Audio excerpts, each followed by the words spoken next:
across your population. And I said it was on need. Did Dan have anything to say about this? Well, kind of his main thrust is, yeah, that would be nice, but puppies are nice. We can't give them to everyone. There are concerns here. But he did have one objection, and that has to do with rights and duties, saying it's unfair on people because it's not just people with yachts. It's normal people because it costs a lot that are being taxed too. And it means that they might not be able to go on holiday. It means they might not be able to send their kid to a private school. But the key was, he said, is it better for you to look after other people? And I say yes, but also I say I don't care. It is a duty. Because not having health insurance is an offensive act against others. Because what it does is increase the cost of health insurance for everyone else, because you're not putting money in the pool. Insurance companies need that money to pay for other people. So by you not having it, you choosing that it's better for yourself not to have it, you mean other people can't have it because they can no longer afford it. You may as well be hurting them yourself. So I say we'll take your money, we'll make you pay, and we'll make everyone healthier for it. We also say, because it's not just their problem, it's your problem too. It's a burden on the economy, it's a burden on them. All these things come back to you. That's why it's a public good, not just a private good, and that's why we pay for it through taxes. But that was the funding issue, and the funding issue hasn't really been the main contention. It's, can you actually do this? And he said, I never told you about the difficult choices. Yeah, I did. I told you about full, irresponsible people like him that were taking good, hard-working people's tax money to fix up their leg because they were stupid enough to get an iron spike through it. I think that's probably, one of those systems seems morally unfair, but I stand by it because I like Dan being able to walk around. But his major problems were that the whole system would fall apart without you paying for it.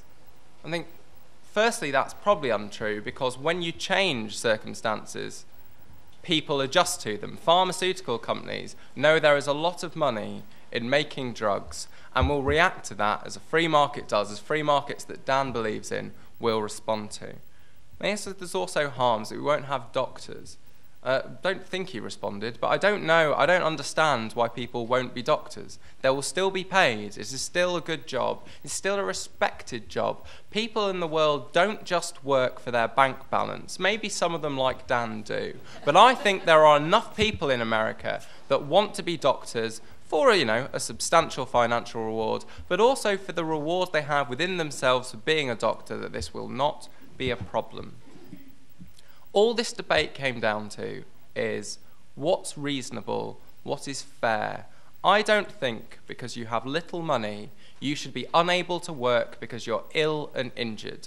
I think the government should provide because it's the best thing. In fact, the government should do anything it is provide for health first, education second, army somewhere later down the list. Change your priorities. That's why I prefer the British system.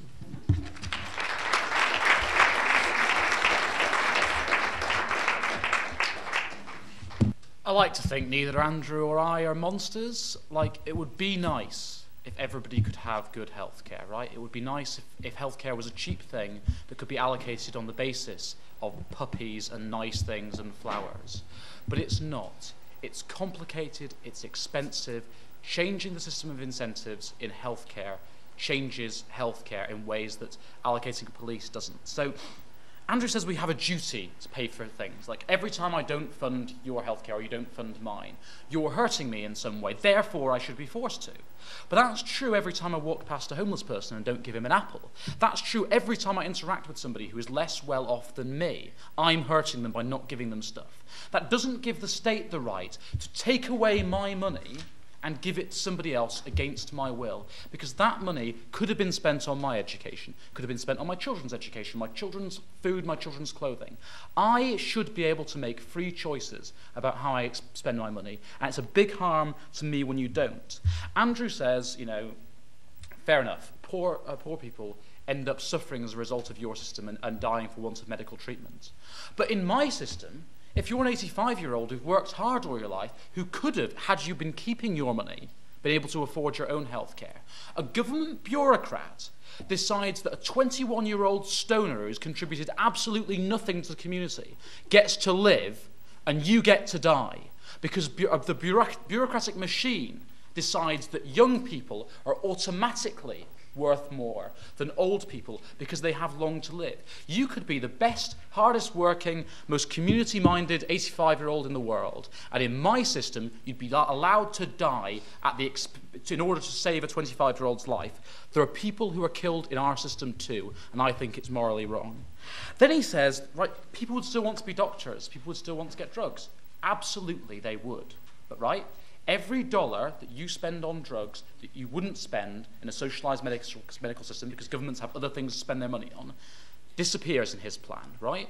Drugs do not get developed. Pharmaceutical companies still exist, but each pharmaceutical company has hundreds of billions of dollars less to spend on developing the drugs to cure diseases that are currently incurable, like AIDS and cancer, and your country suffers as a result of that, and the rest of the world suffers as a result of that. Similarly, there are fewer incentives to work 80 hours a week in a job where people die when you make mistakes than there are in my country. Therefore, fewer people want to become doctors. There is a big marginal change. I'm not saying all doctors disappear, but some of the best people will do other professions that are less upsetting because they're remunerated less well for them.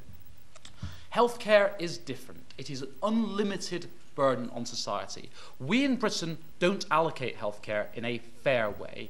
We allocate it in a differently unfair way than you guys do. But you guys drive the rest of the world's healthcare with your system. We just suck off yours in ours. I beg to oppose.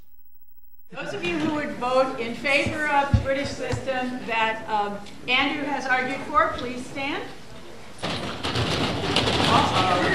We need a counter. I'm willing to take the loss on that. Will you be our official counter? Yeah. No, I think. Stay standing, please. I think we can just say that's an overwhelming victory for the English system. All right. Those of you who would vote for Dan's position that the U.S. system is preferable, please stand.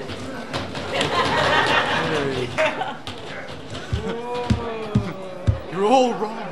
Great Britain wins it by a bit. I think it does. Okay, I think Great Britain has won by a very small amount. Very nice to have you here. Very, very, very scholarly debate. My name is Neil Maneri. It should be higher, shouldn't it be? Can I raise this up?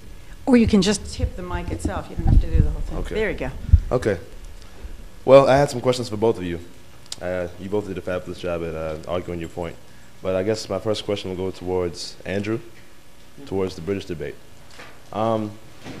If you allow everyone to have allow everyone to have access to healthcare, meaning that no matter how badly I'm injured or how badly I treat myself, I'll be guaranteed to be treated. So how would you incentivize someone to actually take it upon themselves to be responsible if they know they have a safety net if they get hurt? The first bit is, I just want to make explicit that you shouldn't characterise, not you, but people shouldn't characterise the British system as everyone has access. I think Dan did it once. That's not true. Okay. Like when we say we allocate on the basis of need, by implication that means some people are deemed not needy enough. So some people do go without. But on the moral hazard, yeah, if you were really irresponsible and damaged yourself an awful lot, like Dan's Spike example, you would get fixed up. I'm fine with that. I think also the moral hazard of being severely injured should probably be sufficient enough. That healthcare isn't like, Glenda from The Wizard of Oz comes down with a magic wand, goes bing, and suddenly you're better. Going to a hospital is not a nice place, and it's not a nice experience. I think that provides sufficient moral hazard. That I don't think there are lemmings out there throwing themselves off cliffs just because they know there's a social healthcare system there. Okay. But to the extent that it exists, I think it's a hit worth taking for the advantages that a social healthcare system has. Okay. Sorry, in the Q&A, can we just say the debate's over? And okay. The thing I'd like to add to that is risk-taking is good. Mm-hmm. Honestly, things like, do I want people to not go mountain biking because they're worried if they get hurt mountain biking that nobody will pay for their healthcare or they'll have to, spend their own money on it? Mm-hmm. No. I think it's good that people are happy in society, and sometimes risk-taking leads to happiness. Risk-taking isn't just heroin, it's also mountain biking and skydiving and crossing the street every day. Mm-hmm. People shouldn't have to worry that if they get knocked down by a car, they've not only been knocked down by a car, but they'll be bankrupted as well. Okay, makes sense. Thank you. So Thank you.